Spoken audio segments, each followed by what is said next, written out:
समुद्र में एक रहस्य, इतिहास के पन्नों में दर्ज एक ऐसी दुखद घटना जिसे संपूर्ण विश्व को हिलाकर रख दिया। ये घटना उस जहाज की है जिसे सदी का सबसे विशाल और कभी ना डूबने वाला जहाज कहा जाता था। इसका नाम है RMS टाइटैनिक। 200 टाइटैनिक की कहानी शुरू होती है 19वीं शताब्दी की शुरुआत से। उस समय जर्मन और ब्रिटिश में होड़ मची थी बड़े बड़े जहाज का निर्माण करने की।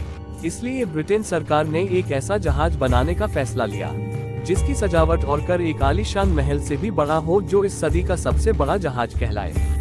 इसलिए ब्रिटेन सरकार ने व्हाइट स्टार लाइन कंपनी को जहाज बनाने के लिए करोड़ों डॉलर का लोन दिया। इसके बाद 21 मार्च 1999 में नॉर्थ आयरलैंड की बेलफास्ट में शुरू हुआ।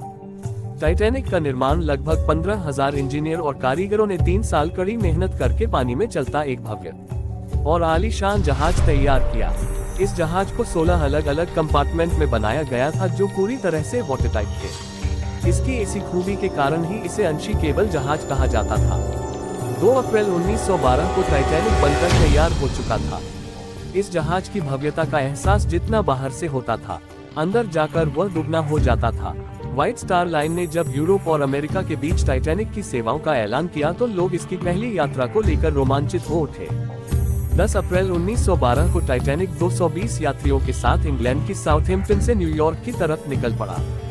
कहा जाता है कि जिस समय टाइटैनिक अपनी पहली यात्रा के लिए तैयार था, उसे देखने के लिए 1 लाख से अधिक लोग बंदर कहां पर आए थे।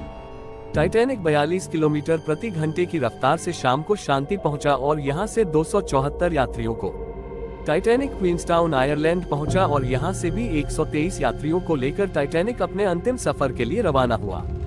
टाइटैनिक को उसके रास्ते पर मौजूद होने की पहली चेतावनी मिली, लेकिन जहाज के कप्तान एडवर्ड जॉन्स मेक ने इस चेतावनी पर कुछ खास ध्यान नहीं दिया और जहाज की रफ्तार कम नहीं की, जो कि अपनी फुल स्पीड में समुद्र को चीरता हुआ आगे बढ़ रहा था।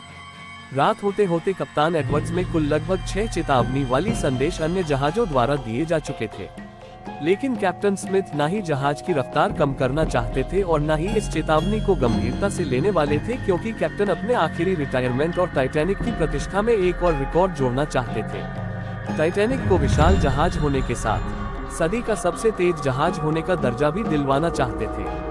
14 अप्रैल की उस अंधेरी रात को कैप्टन स्मिथ ने सुरक्षा बरतने के लिए जहाज के 2 क्रू मेंबर्स ली और वैज्ञानिकों जहाज के ऊपर निगरानी के लिए तैनात किया था कि वह किसी भी खतरे की जानकारी तुरंत कैप्टन को दे सके। उस रात समुद्र एकदम शांत था, आसमान में चांद नहीं था